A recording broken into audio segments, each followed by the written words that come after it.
Today we have Chris Connor on Ion Franchising, and wait till you hear this. You know he's a big deal in Barbados. Up next. As an entrepreneur, it's difficult because a lot of times entrepreneurs are successful because they have this gladiator mentality. And it's literally kill or be killed every day.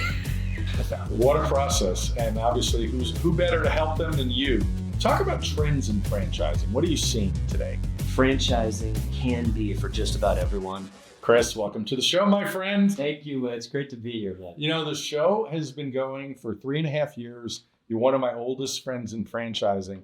And you're finally live and in person, although it's not going to come out live, but you're in person with me in a hotel room in Las Vegas doing this. So thank you very much. It's awesome to be here, man. So it's overdue, really. Long overdue. Hang out with you and your home turf. I love it. So Barbados, seriously, you told me not too long ago that the island or country of Barbados hired you to come speak on franchising. And you're like, why not? I get a free trip. And tell me about that. You talk about one of those random moments in your career, and I'm I think it was at a trade show, and met this group of government people who came from Barbados who are trying to figure out how do we help companies from Barbados expand in other markets, grow throughout the Caribbean. A lot of their really big picture goal was to come to Florida, come to the U.S. So they were like, hey, you know a lot about franchising. Why don't you come down here and coach us and teach us and do these meetings with the government council? I'm like, well, I'm free a couple of weeks from now. Why not? Let's go. God, well, nice little trip, little mini vacation. Yeah. So you're famous in Barbados. You can put that on a shirt, a business card, maybe a signature line somewhere. I play it all the time.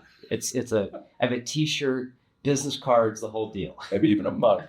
So Chris, you are my buddy that is just a big time franchise expert. Your company's specialty is setting up businesses to franchise. Classic franchise your business. And we've done a lot of those. You did European Wax Center years ago. Jimmy John's. I'm sure Jimmy John was fun to work with, right? Oh, huge character, big personality. A little bit like you. Well, thank you, I think. So talk a little bit about how you got into that and your company, FMS. You're the founder of FMS, Franchise Marketing Systems, hence the name. A lot of great franchising stories within that. Definitely. And man, I just got to say how excited I was to come and do this with you. You are one of my best friends in the whole franchise industry. You've always been so amazing to work with. And it's not often you have someone that you love as a person and you respect as much as I respect you in the franchise space. Thank you. So thank you for having me. The feeling is mutual. Thank you. So I went to work for a company in Chicago that did franchise development, and I could not have told you anything about franchising other than that's where you buy cheeseburgers and hot dogs and, cheesesteaks. That's the extent of it. But a good friend of mine, his grandfather had started the first company that did franchise development in the early 70s. And he was the first entrepreneur to come up with it. I went to work for him as this entry level guy. I was cleaning the bathrooms and handing out sandwiches at lunch like the absolute grunt worker guy. But the one thing that clicked was that I realized I really enjoyed working with entrepreneurs. And I love the franchise industry. I absolutely love entrepreneurship. And as soon as I got an opportunity to work with people who had put it all on the line, they had so much emotion, passion, and enthusiasm for what they were doing. I came from a big corporate background where I felt like I could have died one week and they wouldn't have noticed until my paycheck stopped, it just never got cashed after that. And it was like, man, here I can have a real impact on what someone's vision is and what their future is. I'm dealing right with the founder and the CEO, and I just absolutely loved it. So it clicked for me, but primarily because of that. But I worked for this company for 8 years. That was where I had the opportunity to work with Jimmy John, Culver's, Auntie Anne's, European Wax Center, a whole bunch of big brands that really started out small and then grew into big brands. So I was able to see how the franchise model worked.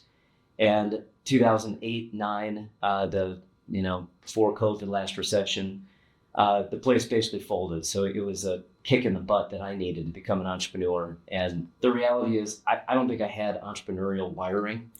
My dad was a corporate employee for his whole career. I thought that's what you did. You find a company and stick with it. After you meet enough entrepreneurs, though, and you realize how much opportunity there is when you take that risk and you start your own thing. I started to get the bug. Yeah. And I started to see it. And then when the place had trouble, it was just a natural path for me to then start my own thing. And I started out with just me in my basement, hustling and, working 100 hours a week. I still work 100 hours a week, but now I have a team that's around me too. How many on the team? 38 total people. And we're talking paralegals, strategists, franchise attorneys, all sales folks. Everything. Yeah. The idea here is that we wanted to be a full service solution for a company that wanted to franchise. So, but prior to when we started, you would go out and hire a franchise lawyer, maybe an operations person, a business coaching person, consulting person. You bring in a marketing team or a marketing company, and then you go out and hire a franchise sales team. And it was disjointed, fragmented. Not that you couldn't make it work, but it was the potential for it not working was there. So our thought was, let's bring in that whole suite of services and be a one-stop shop for a company that's going to market and help them execute it. And the big differentiator for us is that we're actually out there selling the franchise too.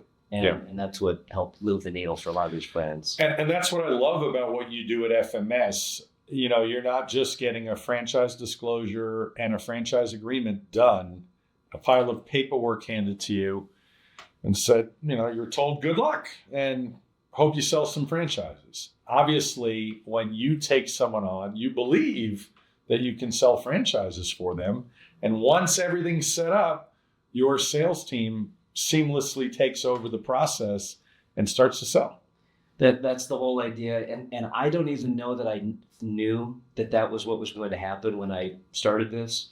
I came from that world before I started this, where it was basically a document kind of packaging process. They would create the manuals, write the disclosure documents, give everything to the new franchisor, teach them how to go sell it, and then good luck. Yeah. And what I realized after I changed the model, that where we're going to create this and we're going to sell it for you, now my interests align with yours. I want the same thing you want. Yeah. And I need to tell you how this is actually going to work, not just in a vacuum kind of, this is how it could work. I'm going to be the one who's on the phone convincing someone to buy this with you. I better A, be franchising a good model, and B, be putting it in a position where it can succeed. And the whole thing, that's really why it worked. It wasn't.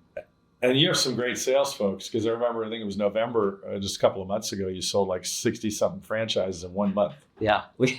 Across all the brands you represent, which is a lot. That is all of them. We did, that was a record month. And that's one of the things that we've seen through COVID. There was a 3 or 4 month period where I thought we were going to go out of business, March till June. And I was like, who is going to franchise anything when you can't even open up the doors with COVID?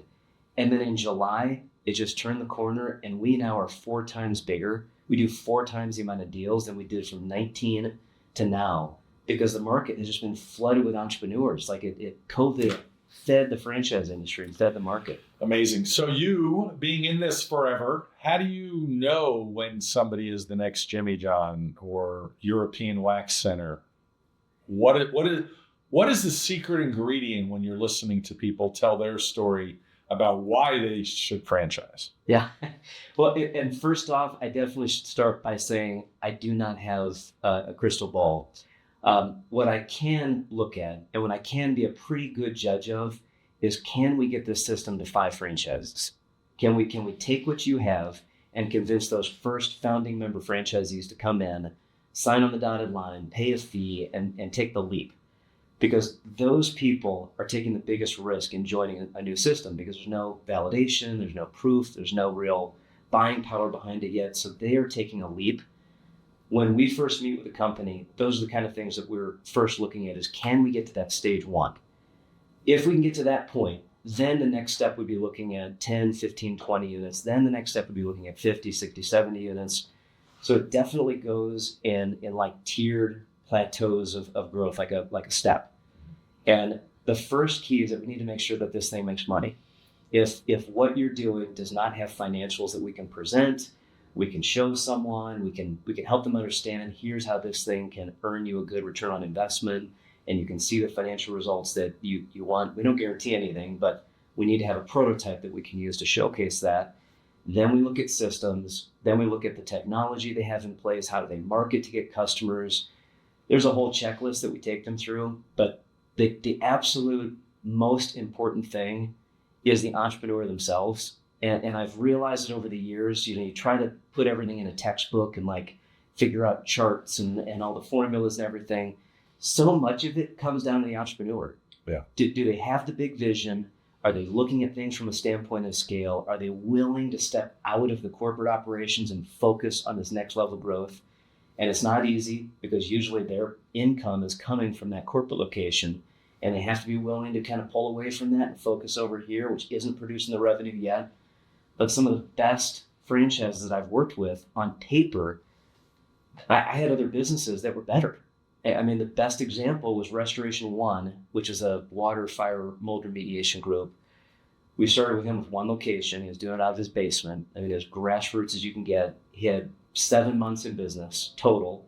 He had been in the industry before, but a partnership breakup happened. He did about $700,000 a year in sales. With this, a little bit after that, we franchised another company called Super Restoration, which did about $14 million a year in sales.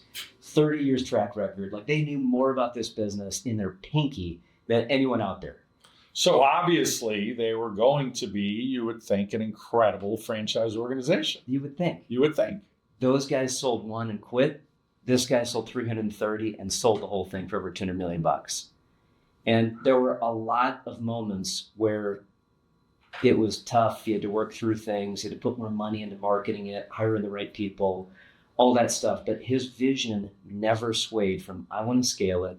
I want to grow it. I don't want to be in the restoration industry anymore. I want to help other people do that and coach them, teach them, mentor them. These guys, I think, were making so much money. It was like, I'll just buy another truck, hire more people, that kind of thing. So was it really a culture thing where Restoration One's founder was more accommodating while he had a system and he had a process? When people were investigating the franchise, because that's the thing, in order to make that transaction and bring somebody in a franchise, it is supposed to be a two-way street. You're checking each other out. But it sounds like Restoration One's culture was more agreeable to a lot of people. I think that was part of it. He also, I think he understood and committed to what other people wanted who were coming in. And you have to put yourself, as you know better than I do, if you put yourself in the shoes of a prospective franchisee, they want to meet with a franchisor and feel like that franchisor is all in. Yes. If I go with you, all in for them. You're going to be there for me. Yeah. You're going to take my call at 10 at night. You're going to look at my books and numbers like they're your books and numbers. Yeah. And if someone is too pulled with their corporate operation and their own business, their own wheels that they keep spinning, it's hard to convince people to do that. Yeah. And the other thing is that year 1 and 2 of a new franchise financially doesn't produce a ton of cash flow. Usually they're profitable, but they're not turning a ton of cash flow because we might only sell a couple of units, and there's a little bit of royalties, there's a little bit of franchise fees. That's the sacrifice for a new franchisor. And if they're not willing to work through that, and this other company I mentioned, they're looking at it like, man, we make $4 million a year net.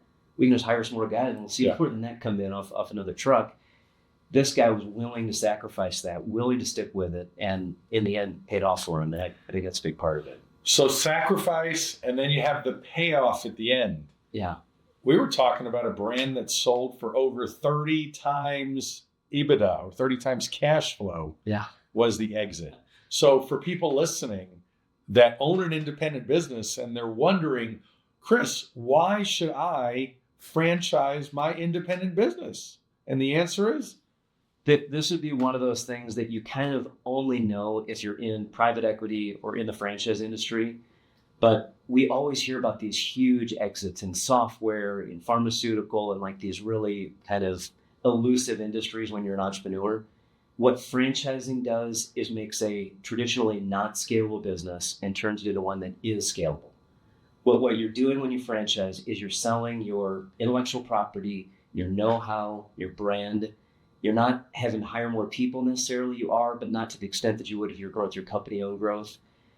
All of the things that hurt a company's ability to get a big valuation are removed when you franchise it. You're now putting the franchisee in the operator's seat, and you as the franchisor become the coach and the mentor, the teacher. They're running the business, and you're being paid a cut off the top. The average valuation in a franchise exit usually is around 18 times earnings. So if a business that's doing $1 million a year net in a franchise system, you're looking at around a $20 million exit. If you go to sell your own business and you're running it as corporate business, particularly if you're like a small business owner and you're an entrepreneur, you might get 1.5, 2 times your net. So you're doing that same $1 million a year, it's worth $1.5, $2 million. That's the difference in multipliers. And we had this insulation company last year that sold for 37 times earnings.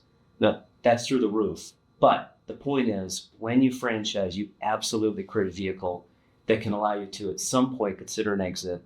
We've had a bunch that have been really phenomenal exits like that. And yeah, that big insulation brand, it was about 90 million was the payoff on that 37 times earnings. Pretty incredible. Yeah. What are the best 2 categories you would say in the franchise industry today?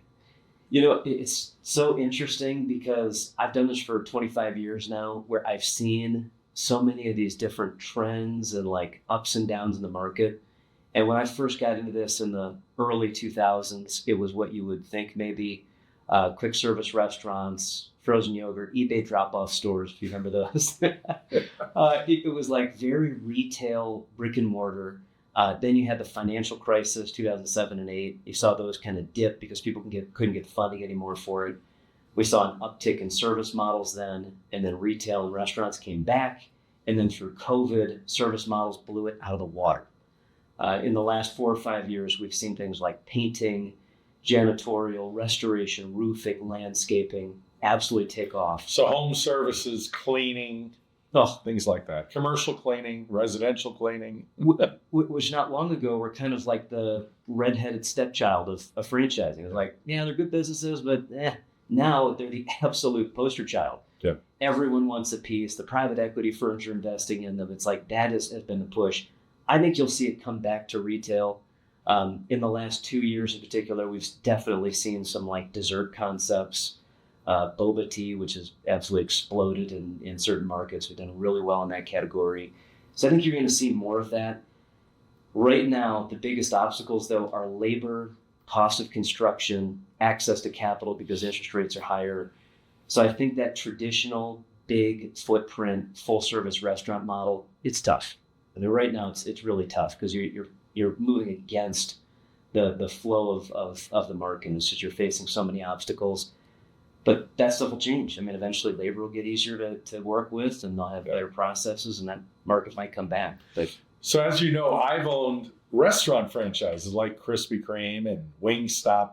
Why is it all of us crazy people seem to think restaurants are easy and they're sexy and so many people? How many people do you speak to and your team speaks to? They're like, I just want a restaurant. A ton. I mean, just yesterday, a fraternity brother of mine who I hadn't talked to forever calls me and says, I'm looking at this restaurant. It's out of Phoenix. So cool. Love the menu. And I'm like, well, let's pull up the FDD. Let's take a look at the numbers. If we run the numbers on, the math on, I'm like, man, your margin's not really there. There's not any money in this. I think food service has a place. And I think if it's the right model and you're the right operator, and this is what I said to him. I said, you cannot be the guy that runs this. Yeah. I know you. You can't do it. You need an expert in the food service space, probably someone who was literally born in a kitchen. Like that person. If you have that person as your operating partner, maybe, then you look at it. But where you see a lot of people get into restaurant models, they love hanging out at the bar. They love, being the owner, talking to people about it. It's like, that's not the right reason.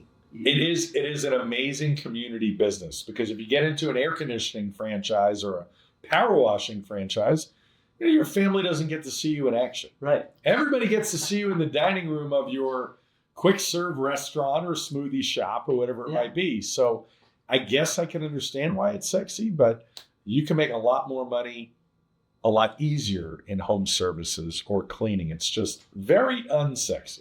I think for the large majority of people, that's a true statement. But I do think that there's, for certain people, food service can work. We've had some great successes Usually what I would say though in this market, they're very simple. They're small footprint, they're low overhead. They do not require any skilled labor on the back of house, because that's one of the killers is you're dependent on like a chef, and that person leaves, or a high-end baker, they leave and you're in big trouble. But I've done it too. I think you did a lot better in food service. I lost about $500,000 investing in a restaurant franchise that we franchise, and like, man, it's so cool. It's got cool bar scene, cool menu. Next thing you know, it's like, yeah. So, Chris, what makes a great franchise? The the funny thing is that there's some tangible things that I would say are really important. If you are a fixed location business, you have brick and mortar, you need to show a franchisee how they can get a return on their investment in somewhere between 5 to 7 years, max. So if it takes $1 million to open up that business, you better be able to show that franchise buyer how they can get that $1 million back in profit after paying a manager to run it in those 5 to 7 years. If it's a service business, I'd say probably 2 years, max, that we want to show them that potential return on investment. We don't guarantee numbers when we sell franchises, but we want to be able to show them the formula and show them the opportunity when we're presenting it. The next things that I would look at is how do they generate business. And this is one of the big, maybe overlooked things that I find when I'm talking to companies about their business and should they franchise and can they franchise. Usually behind most brands, when it's like 1 or 2 locations, you have a brilliant, and I say brilliant, meaning extremely talented entrepreneur. Right. And they're great. They can think on their feet, they're smart, they know a ton about the business. And if that business only works because that entrepreneur can sell whatever it is they make, you can't duplicate that. We need to make sure there's a marketing mechanism to get leads, drive leads through a funnel. We understand the conversion metrics, the percentages. The entrepreneur has taught this and trained it to their own employees, so we can understand, hey, other people can do this too, and different personalities are going to fit into it. They have to have tech in place. They have good operating platforms in place, not only to teach it and duplicate it, but also to manage it and monitor it. If we don't have tech, it's impossible to do that. Yeah. There's also some intangible things, and it blows my mind sometimes because you go into it with this like analytical mind, and one brand took off as a franchise and one brand sort of struggled to get off the ground, and the only difference was this brand looked cooler. They had a cool logo, they had great social media, they had an awesome website, they had great video, all the stuff that when someone comes in, they're looking at it like, man, I want to be a part of this. How can I be part of it? It's like, you look at the numbers, they're the same or not any better than other things. That would be one of the intangible items, but I mentioned it earlier, the entrepreneur behind it is so important. And the person who's driving this thing, great example of it was a guy that we franchised maybe 10 years ago, Bloomin' Blinds. Kelsey, if you've met him, Kelsey Stewart. Kelsey was on the podcast. Awesome guy. Yeah. Just one of those people that, like, as soon as you meet him or talk to him, it's like, I want to be around this guy. I don't know why. Kelsey's great. Yeah. and we franchised a couple of blind businesses, that sell blinds or do blind repair. For the most part, it's a tough business to sell. There's nothing, talk about not being sexy, there's not even remotely one bit of sexy to it. But money's sexy. Yeah, that's true. That's true. and the numbers are there. But Kelsey, I think he was the reason why that thing took off. We did nothing special with lead gen. We bought leads off Franchise Gator and Direct and all the portals. Shh, don't give away all your secrets. He worked those leads. He was aggressive. People met him. They met his family. His family's involved in it too. And that's why he got his first 5, 10 units. And then each year just kept stacking. Now he's at 160 franchises. Yeah. And I think a lot of it is because of that entrepreneur, his personality, and the way that he looked at things. Definitely a long-term perspective too. It's interesting because most of my business is finding a corporate refugee, so to speak, someone that just hates their job, their first business, but the franchise. And a lot of those individuals struggle with, what should I be doing? It's hard for them to see themselves doing, the blind business or this business or painting or whatever it might be. And there's an adjustment period. We've all planned in our lives, we're going to grow up to be an astronaut or a lawyer. Nobody decides to get into franchising. That's not something you decide in high school. Hey, I'm going to be in franchising. No, we all fall into it because we want an opportunity. Similarly, when you're setting people up to franchise their business, while there are capable, talented people, I don't know the individual I'm working with. I could place them with a lot of brands, but what I don't know is how is that individual really going to perform? Their work ethic. Are they going to be excited and get out of bed? And you're dealing with the exact same thing with people franchising their business. They might have a great business, but are they really going to mentor people effectively, AKA their future franchisees, and support the heck out of them? Because Chris, we've talked about this before, and you've mentioned marketing a lot, and your company has the word marketing in your name, right? Franchise marketing systems.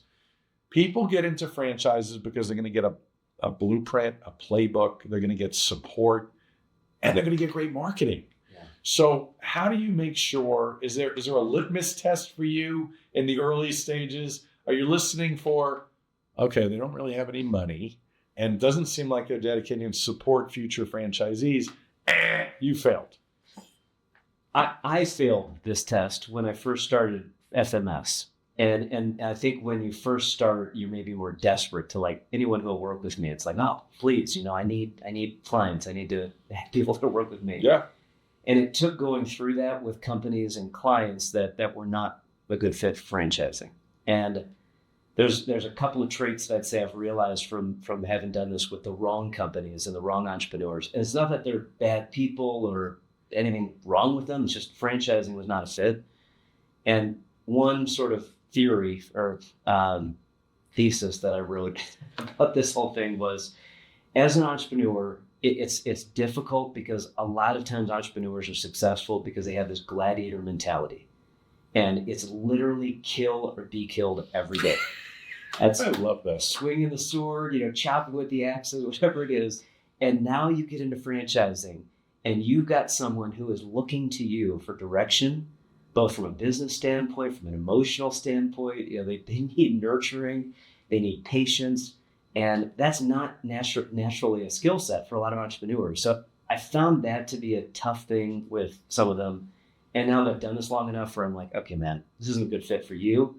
If you want to franchise, hire someone that could be the intermediary, who can help be the softer touch and have some patience and that kind of thing with them.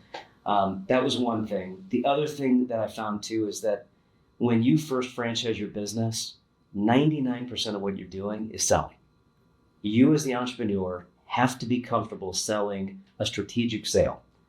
And if you're great at making the pizzas and working in the back of house and you don't necessarily feel comfortable talking to people, this is a long road. It's a long, tough road to get it off the ground, because you as the entrepreneur have to be comfortable getting in that seat. And again, what I realized from doing this enough times is that the first 5 to 10 franchises, they're buying the entrepreneur more, or at least as much, as they're buying the brand. Yeah. It's worth more because that's all we have to pitch at the beginning. Yeah. And I actually turn it into part of our value proposition. You buy now and you get to work one-on-one with Lance. Yeah. Where you wait 5 years from now, Lance is going to hire a team. He might sell out to private equity, and you're not working with the founder anymore. And that's a big difference. So we try to use that to build an urgency, why you should join now. And if you're not willing to jump up and sit in the hot seat and be excited about it, then it's like, yeah, it's going to be tough. So Chris, lay out the process for those independent business owners listening to franchise their business. How would it be working with you? The first thing that I would recommend to anyone who's looking at this is reach out to us, or heck, reach out to someone who does franchise development and start with figuring out whether franchising is a fit. And really anyone that does this kind of work in this business. Reach out to me. Reach out to me. Yeah. Right. The first step should really be more consultative discussion. Hey, tell me about your business. Tell me about your numbers. Tell me about what you do and how you do it. It should definitely be someone who can help give you feedback and an idea of whether franchising is a realistic possibility and whether you even want to do it. Yeah. Because as a franchisor, as a business owner, your roles and responsibilities change as a franchisor, and you should make sure you want to do it. I think it's probably step one. Yeah. The first thing that we do when we actually engage with someone is we start going through this process that we call strategic planning, which is to figure out how are we going to duplicate this thing? How do we package it? How do we put systems in place? How do we model it? Who will we sell this to? What will be the franchise fee that we charge for it? Mapping out territories, how far apart can we put locations from one another without cannibalizing or leaving space in between? It's mapping out the plan and putting a foundation in place to make sure that this works for the company and for the franchise buyer. Because now, whatever our margins are in the business, we need to factor in royalties, marketing fund fees, all those additional layers of costs. Let's make sure that it works so that someone can win and they can have a good experience invested with us. The third step would be all of the compliance documentation. We recommend setting up a new company. Typically, you can do that in a state like Delaware, Wyoming, or Nevada, a state that's business friendly. We want it to be independent from the main original corporate business. It has to be audited every year, so you don't have to get an audit in your main business. And also, there's a protection by separating that. We would then create the franchise disclosure document and franchise agreements. That then goes to the franchise attorney. In our process, the franchise attorney then reviews that with the client and finalizes that. There's 23 states that require approval. There's some filing and registration we have to go through. The heavy hitter ones would be California, Washington, Minnesota, Illinois, Maryland. The registration states. Yeah. But most states, though, it's a matter of sending in an application. Like Texas is $25, Florida's $100, Utah is $100. I mean, they're not significant fees. It's not a significant process. Yeah. But let's make sure we go through the right steps before we start presenting in those states. The fourth step that we go through is all the operations and training documentation. We come on site and do that at the location with the client, shadowing, asking questions, interviewing, and trying to get all the information that we can. Usually most entrepreneurs know everything about their business. They have never been able to take the time to sit back and put it on paper. And that's our job, if we're doing this, is to help get all these things into an operating manual, into a procedural document. We then take that content and put it onto a software. We use Trainual, but there's a bunch of good softwares out there for the term LMS. And what that does is becomes an automated training tool when a franchisee gets onboarded. Learning management system. Bingo. So you have to read the content, take a quiz, make sure you actually read it and absorbed it. Read the content, take a quiz. So it takes a lot of the man hours out of training and supporting a new franchisee. We build that for the client, get it set up. We get an online marketing portal with all of their marketing content in place so that the franchisees can order brochures and uniforms and hats and business cards and all that stuff. The fifth step then is creating all of the pitch. And good franchise brands, anyone who's looked at franchises, they will have an independent franchise development website that is specifically geared towards pitching the franchise offering. Here's our training, here's our support, here's our background, our culture, here's the investment you have to come up with to do this, here's why you should do this with us. Right. It's loaded with content to get people engaged, excited, and eventually filling out a form and creating that top of funnel in the sales process. We need to have the pitch documents, the brochures, the application forms, the NDAs. It's all stuff that we put together, the collateral that we use to then go into the sales process and take someone through that buying funnel. And then the last step is that we would then take it to market and execute and run the sales process with them. Franchise sales is a long strategic selling cycle.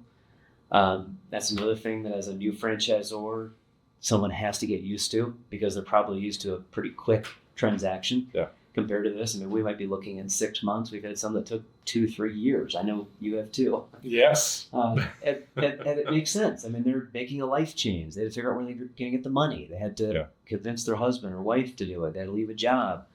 All these things have to come together. And as the franchisor, I've found the best way to sell is to continue to lay out a path, be consultative, be engaging, be helpful, be persistent, but don't be pushy. It can't be. I mean, they have to figure these things out. You're not going to push someone into a decision. You've got to continue to be there for them and lay out the information and guide them towards the best decision for them. But it's not a quick sale. And you have to be ready to be engaged over a long time. You need to embrace things like CRM systems and automated marketing techniques and text messaging and that kind of stuff, because there's literally not enough hours in the day to phone call every single lead as many times as they need to. But my recommendation to our sales team is that you need to call, text, or email this person when they fill out a lead form first time within 30 minutes. The statistics are crazy when you see the fall off. It's like 70% less chance of ever engaging if you don't try within the first 30 minutes. That's step one. Then try them again the next day, if not again that same day. I like to do 6 contacts within the first 3 to 4 days. Ping, ping, ping, ping, ping. Makes sense. We want to make sure you know that, hey, we're excited to talk to you. You filled out the form. We're not cold calling you here. We're here. When you're ready, we're here. There's some great automated software where it sends text messages with an opportunity for them to schedule on a link. So you can create kind of this olive branch to help give them the opportunity. But someone has to be ready to work that process. If it's not someone like us or someone like you as the franchisor, you need to have people in a position that can do this, because you cannot do it alone. And I think that's one of the big mistakes as a franchisor who's very capable, thinks they can do that. They can run the business. They can make strategic decisions. They can be the CEO. No, you're not going to get anywhere with it. You need to have a team that's helping to do it. What a process. And obviously, who better to help them than you? Talk about trends in franchising. What are you seeing today? Still, services are definitely one of the bigger trends. Again, when I first started FMS in 2009, I think services were looked at as maybe like, they just weren't looked at as high profile. Now that is completely shifted. Some of the biggest success stories we've had have been in roofing, have been in tree removal, have been in landscaping. Simple, focused. I like brands. Needed. And I like brands that specialize in something where they really hone in on a market. I think that's one of the things that I found is important, is don't try to be everything for everyone. You lose interest from a buyer, and you lose engagement. People want to talk to specialists, whatever it is that you're doing. Be focused on something, build the brand around it, and generally those have been the franchises that I found have succeeded. Service models have been big. I mentioned boba. We've sold a lot of boba franchises. Boba's hot. It's hot right now. Some markets are, pretty competitive too. So I think you've got to be careful getting into that space. But I like boba. But the riches are in the niches. Yeah, that's well said. It's very true. Yeah. Final thoughts for today. You've given us a lot to think about franchising our business, but final thoughts or words of wisdom for aspiring entrepreneurs or for the independent business owners that are thinking about franchising? The big overriding thought that I would put out there is that franchising can be for just about everyone. And I think there's maybe a perception that, I need to have 100 locations. I need to be doing a certain sales volume. None of that's true. But we have had so many success stories that whatever textbook rules you think there are about when you can franchise, they broke every one of them. And they still had great success. My point is that it's worth looking at it. This is a phenomenal platform to scale your business. There are so many home runs in the franchise industry, both on the franchisor side and the franchisee side. And that's the great thing about it. If it's done right, you get this win-win dynamic where everyone benefits. It's worth looking at it. Start with a phone call. A free conversation with Chris and Lance to talk about setting up your business to franchise. You've been amazing, my friend. Thank you for being here. Thank you for having me. If you're ready to talk about franchise opportunities, hit the link below to schedule a call. My services are free, and don't forget to like, comment, and subscribe. Thanks for listening.